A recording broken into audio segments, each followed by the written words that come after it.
Bonjour, c'est Jules Lavie pour Code Source, le podcast d'actualité du Parisien.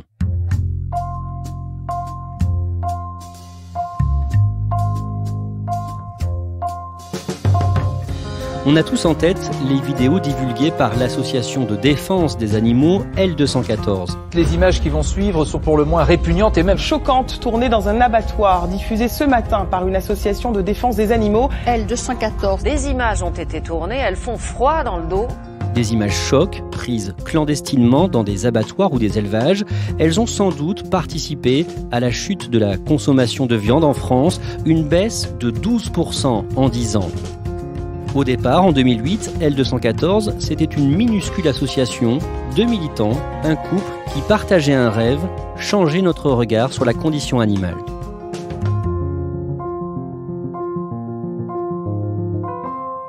À mes côtés, Émilie Torgemène et Frédéric Mouchon, spécialistes environnement au Parisien. Pour raconter l'engagement du couple, Brigitte Gauthier et Sébastien Arsac, il faut partir de l'enfance de Sébastien Arsac. Il grandit en Auvergne et il est petit-fils d'éleveur. Son grand-père est même le seigneur du village, c'est-à-dire que c'est lui qui s'occupe de saigner les animaux, en l'occurrence le cochon. Ces opérations-là, Sébastien s'en souviendra longtemps parce qu'il ne supportait pas d'entendre les bruits du cochon quand il se faisait égorger.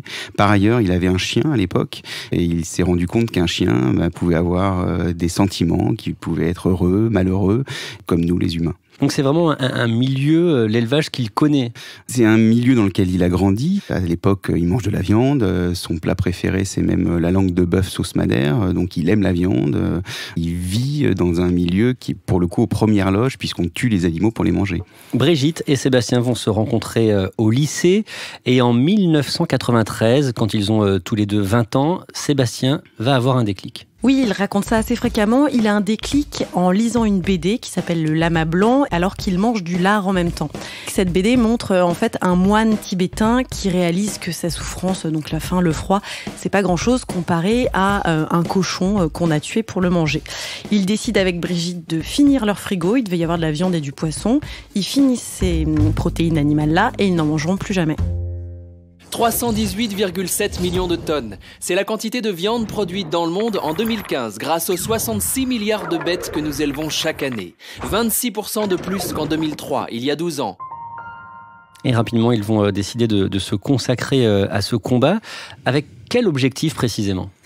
L'objectif de leur vie, c'est qu'on arrête toute exploitation animale. Ça veut dire plus de vaches pour le lait ou la viande, plus d'animaux de laboratoire et plus d'animaux pour la fourrure.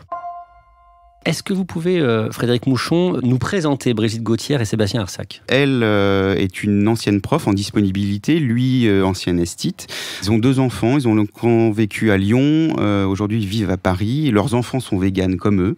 Brigitte est directrice de l'association, mais elle est beaucoup plus en retrait. Souvent, lorsqu'on est en contact téléphonique avec eux, c'est souvent avec Sébastien, c'est souvent lui qu'on voit dans les médias, c'est lui qui est porte-parole de l'association, il est beaucoup plus visible qu'elle. Brigitte est peut-être plus austère, elle est plus directe sur la façon d'exprimer ce discours radical de changement de société, alors que Sébastien a un côté rigolo. Il fait passer la pilule un peu du véganisme quand il dit on ne mange pas de viande, ça ne nous empêche pas d'être de bons vivants. Il parle de bonnes recettes.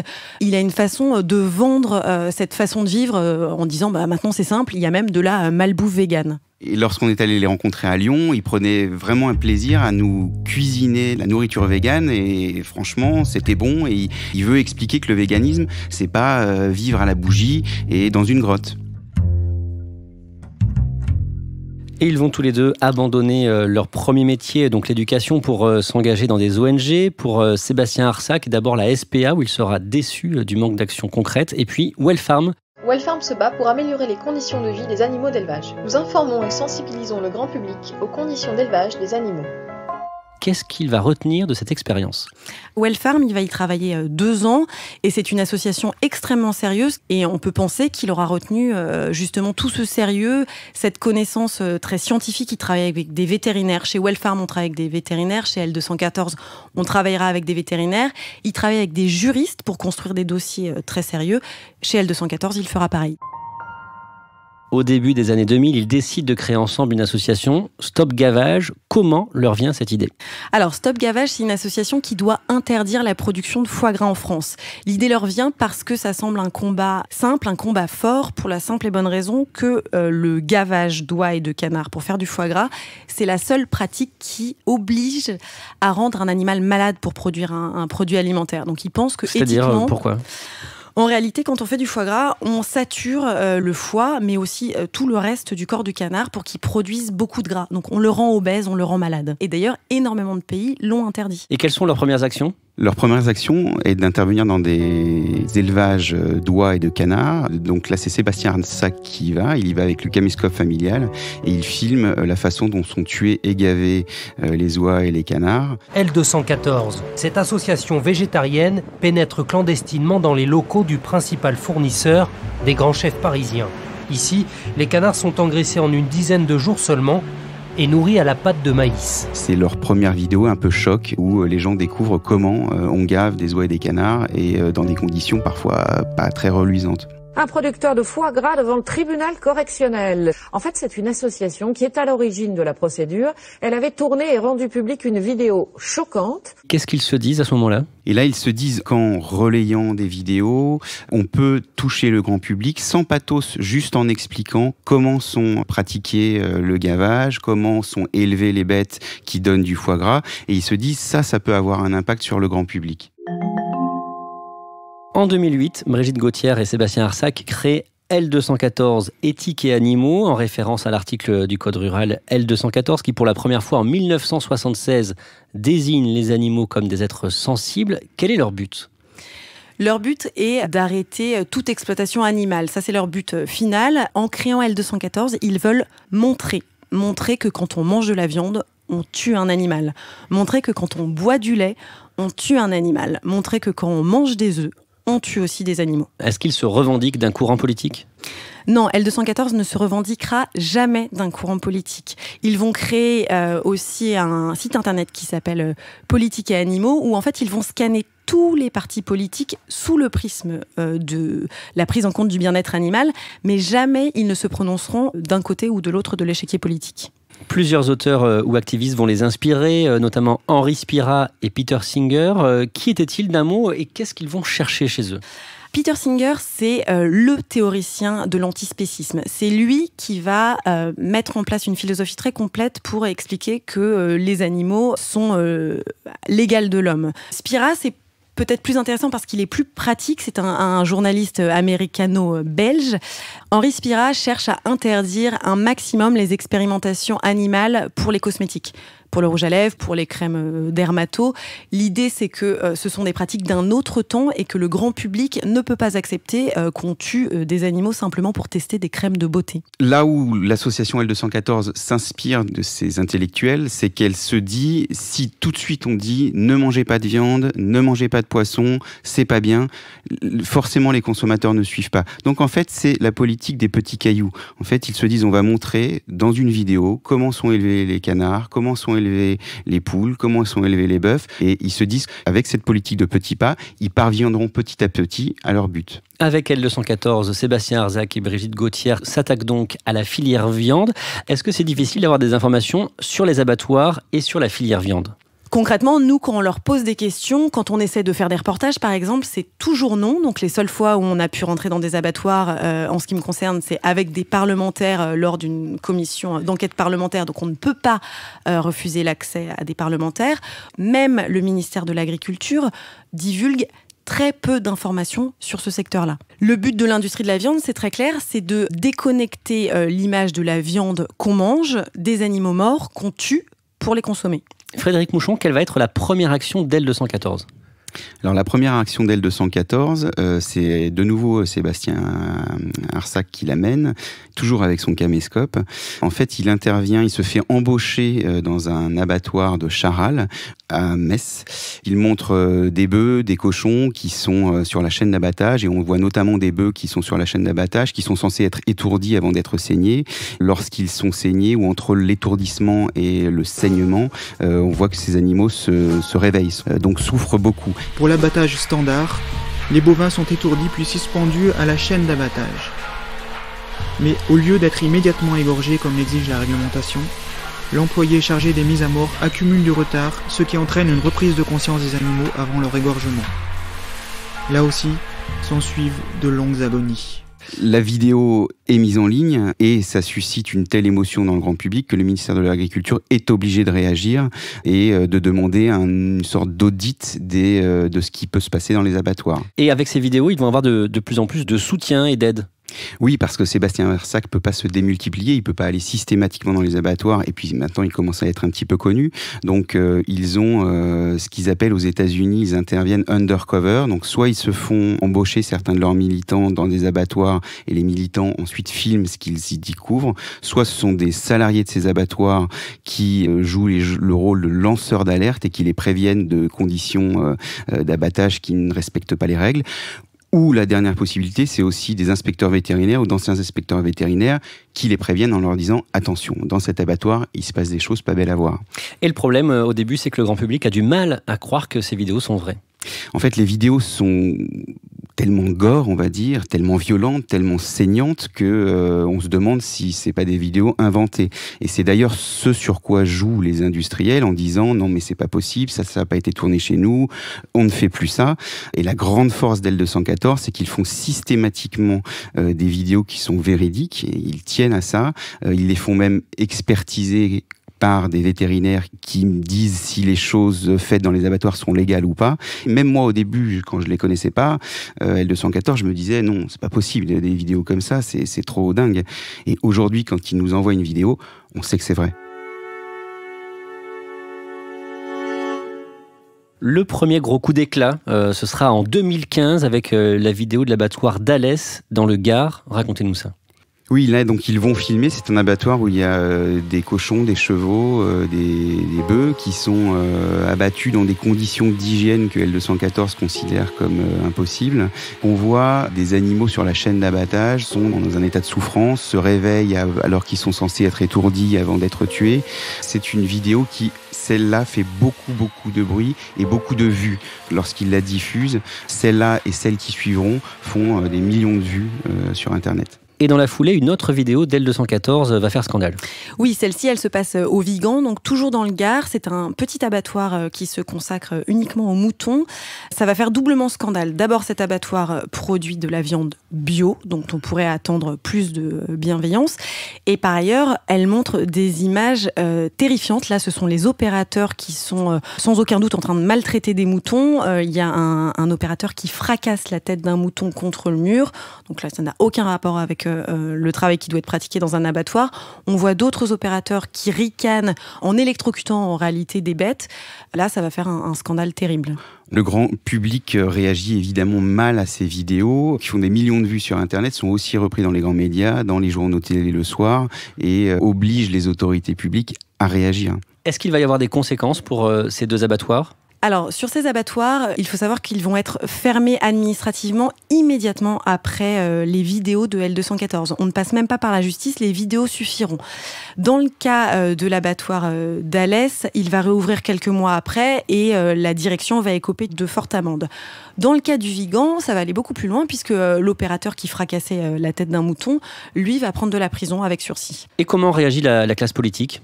Alors là, il y a immédiatement plusieurs députés qui s'emparent de ces vidéos et qui vont créer une commission d'enquête parlementaire. Ça va être un gros travail. En parallèle, le ministère de l'Agriculture se voit plutôt contraint et forcé, soyons honnêtes, de relancer un audit de tous les abattoirs, donc du millier d'abattoirs qui existent en France. Aujourd'hui, ce que je souhaite, c'est pouvoir mieux accompagner, mieux contrôler et mieux sanctionner lorsqu'il y a des atteintes. Donc pas de vidéosurveillance obligatoire. Aujourd'hui, la vidéosurveillance obligatoire n'est pas utile parce qu'on n'arrive pas à déterminer si réellement l'animal est en état de souffrance. La commission d'enquête parlementaire va se promener dans plusieurs abattoirs pour constater elle-même les dégâts quelque part, va écouter tous les professionnels, toutes les associations, y compris les associations religieuses sur ces questions. Et à l'issue de ce travail, ils vont proposer un projet de loi très concret dont la mesure phare sera de mettre des caméras dans tous les abattoirs. Et finalement, cette idée ne sera jamais mise en place. Oui, et c'est particulièrement surprenant parce qu'il y avait eu plusieurs sondages sur cette question. 85% 60% des Français sont favorables à ce qu'il y ait des caméras dans les abattoirs. Alors, ça devait être testé en 2017 et mis en place au 1er janvier 2018. Ça n'a pas été le cas pour diverses raisons. Le ministère de l'Agriculture n'y était pas très favorable. Il préférait des visites surprises des vétérinaires. Il y a eu un changement de législature. Plusieurs députés ont essayé de le reproposer l'année dernière au moment du projet de loi sur l'alimentation. Lobby, volonté politique, on ne sait pas, mais en tout cas, cette mesure n'est toujours pas appliquée. Par contre, très régulièrement, donc après la diffusion des vidéos d'L214, les abattoirs sont fermés. Comment Sébastien Arsac et Brigitte Gauthier arrivent à ce résultat ? L'association L214 est en fait très bien renseignée. Ils ont des lanceurs d'alerte, ils ont des employés en interne qui les tiennent au courant, probablement des services vétérinaires aussi. Et à chaque fois, à chaque vidéo, ils ciblent des abattoirs où il y a des infractions avérées. En face, comment réagit la filière viande ? La filière viande essaie essentiellement de garder ses portes fermées. Un exemple, il y a quand même des choses qui bougent et quand ils doivent parler avec les associations de bien-être animal, ils écoutent tout le monde ou presque, sauf L214. Il reste banni. En revanche, il y a notamment dans la grande distribution des efforts qui sont faits. Carrefour, par exemple, a déclaré il y a peu de temps que tous ces abattoirs, tous ces sous-traitants allaient imposer des caméras. Ce qui veut dire que Carrefour impose à ses sous-traitants d'aller plus loin que la loi. Le mode d'action de Brigitte Gauthier et Sébastien Arsac est très critiqué par les propriétaires d'abattoirs qui parlent, eux, d'écoterrorisme. Oui, parce qu'ils n'aiment pas qu'on ouvre les portes sans qu'on leur demande et qu'on montre des pratiques qu'ils font tous les jours. Certains élus aussi, effectivement, parlent d'écoterrorisme. Alors maintenant, L214 a une position très claire là-dessus. Eux, ils revendiquent des actions non violentes. Alors, ils rentrent dans un abattoir de façon légale ou illégale. Ils sont souvent aussi poursuivis pour intrusion dans un abattoir, intrusion illégale, mais ils revendiquent la non-violence. Les associations qui ne sont pas L214, qui, par exemple, vont projeter du sang sur un boucher, eux sont complètement contre et estiment que c'est même contre-productif par rapport à leur cause. Émilie Torgemène, parfois les réactions sont très virulentes sur les réseaux sociaux. Oui, absolument. Il y a même un employé d'un des grands groupes qui a été mis en cause par L214 qui m'a appelé. En réalité, on avait cité son nom dans un article puisqu'il nous répondait. À partir de ce nom, beaucoup de militants de la cause animale ont été le harceler virtuellement. On l'a menacé sur tous ses réseaux sociaux. Il fermait ses comptes Twitter, Facebook, LinkedIn et il me confiait par ailleurs qu'il changeait complètement de profession. Alors L214 ne cautionne pas ces pratiques. Maintenant, ils ne sont pas contre le name and shame.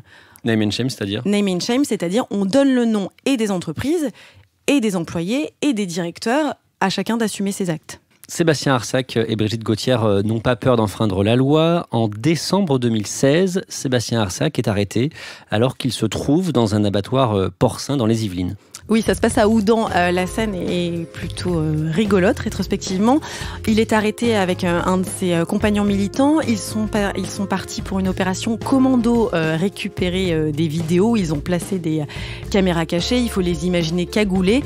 Et là, ils sont interceptés par des dizaines de policiers qui les attendaient. Parce qu'en fait, une des caméras était tombée dans la fosse des cochons qu'elle était censée filmer. Quoi qu'il en soit, ils sont immédiatement arrêtés, menottés et ils seront en garde à vue pendant 17 heures. Sébastien Arsac explique que, y compris un des gendarmes qui l'a arrêté, l'a reconnu et lui a dit « Grâce à vous, grâce à votre action, j'ai arrêté de manger des œufs matines ». Le médecin qui l'a inspecté pour expliquer qu'il était apte à la garde à vue a aussi dit « Continuez votre action, vous êtes formidable ». Et au même moment, donc toujours à cette période, Sébastien Arsac et Brigitte Gauthier remportent des victoires, notamment concernant la production d'œufs.